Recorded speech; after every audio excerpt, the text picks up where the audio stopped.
This week on Household History, we take a look at the long and somewhat foggy origins of how coffee came from ancient traders on the Red Sea to a convenient bag or container that sits in your cabinet, and how candles became exceedingly popular with the help of a metal worker from England.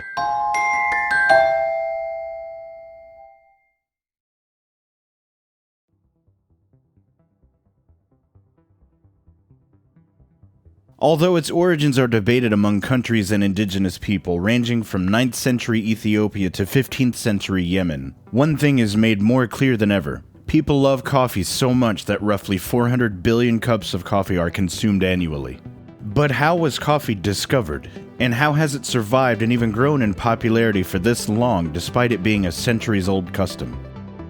While there are many sources that may list dates and names of people involved in the creation of coffee, there are only a small amount of heavily documented sources, and that is where the focus of today's episode will stay. The most concrete source places the earliest known origins of modern-day coffee consumption during the middle of the 15th century, or around the year 1450 on the Arabian Peninsula, more specifically in Yemen. Before we delve into the known history of coffee, let's take a step back and look at one of the legends concerning its roots. The mythos of coffee may begin as early as the 9th century in an Ethiopian forest with a goat herder named Kaldi. He discovered his goats would become so energetic after consuming certain berries that they would have difficulty sleeping at night. Kaldi then gathered the berries in his pockets and reported his findings to a nearby monastery. Soon word of these energizing berries was spread by monks within the monastery and eventually the world over, but not without its skepticisms. When the berries were delivered, they were first thrown into a fire by a monk and called the devil's work. However, when the aroma of the roasting berries filled the air, Kaldi's discovery was given a second chance. As with most things during the 15th century, trade on the Red Sea made it possible for people who lived in faraway lands to experience these newfound berries, and soon people on the Arabian Peninsula were roasting and brewing coffee similarly to how we enjoy it to this day. One popular trade city for coffee berries was Mocha, named for its style of coffee bean that has a distinctive flavor, one that is still enjoyed today.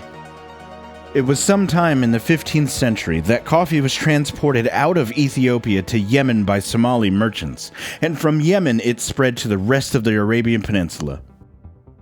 Very quickly through trade, our beloved coffee made it to Venice, where it was deemed a Christian beverage by Pope Clement VIII in 1645, and then made its way to the rest of Europe and into the hands of the Dutch, who grew them on the Indonesian island of Java, another flavoring of coffee that is popular today. In 1654, the Queensland Coffee House was established in England and is still standing in operation to this day, albeit under a different name. The QL Coffee House in Oxford. They currently offer cakes and other foods and beverages and is still located in the original building.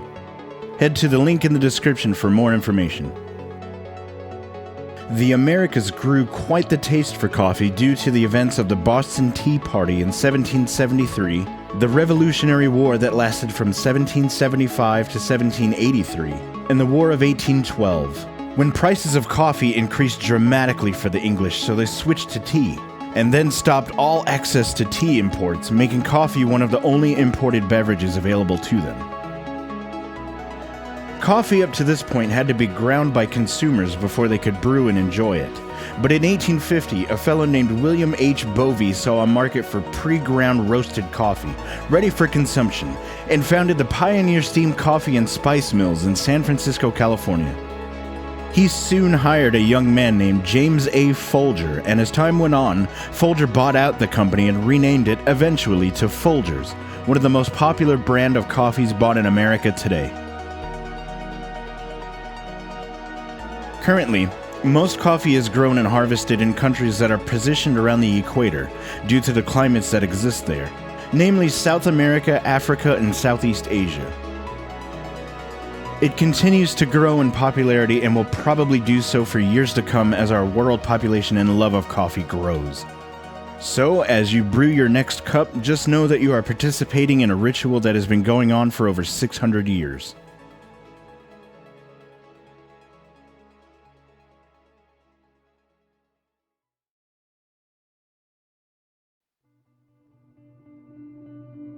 Many people use candles as a sort of decoration or to make their living spaces have a pleasant aroma. In the current day, there are many retail stores exclusively dedicated to selling candles of all sorts, sizes, and scents. As with many things on this show, the exact history of the candle is muddled, and one can find different sources that would detail different origins. One thing is for certain. According to a 2013 finding, candle sales are estimated to be over $3 billion per year, making them a very common way to light up a room.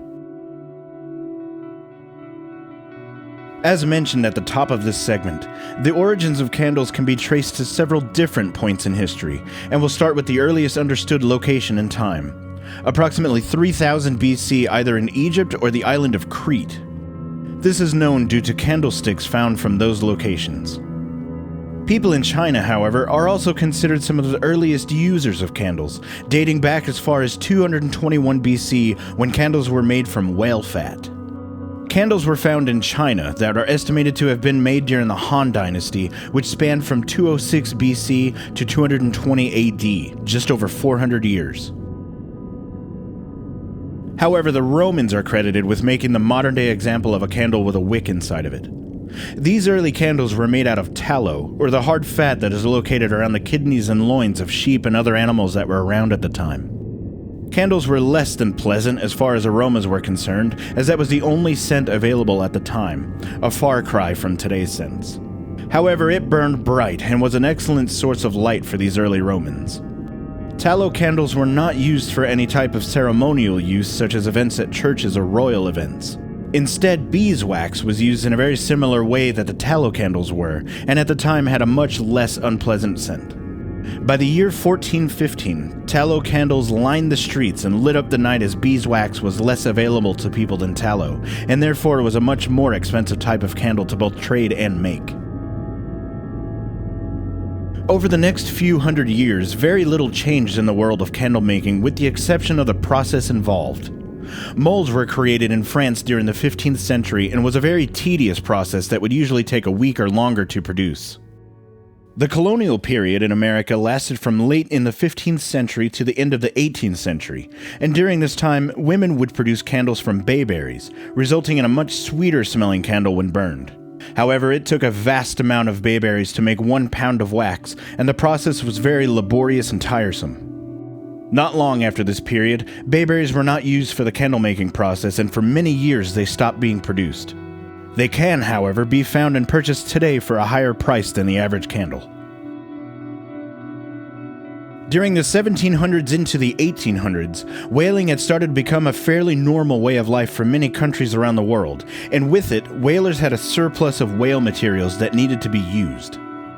Enter a new type of wax called spermaceti. When sperm whale oil was crystallized, it formed this new wax, and this discovery led to the first major improvement in candle making for centuries. This type of wax didn't give off any odor when burned, and also burned brightly when lit, making it ideal for use at the time. Historians claim candles made from spermaceti are what we now refer to as standard candles, as they also wouldn't soften in the summer heat due to the consistency of the wax.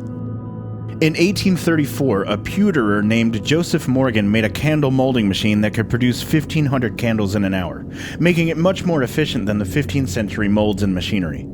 Pewter is a type of metal that is malleable, and he used this metal to make the machines in England, helping the candle become a much more accessible and affordable commodity for households of any class.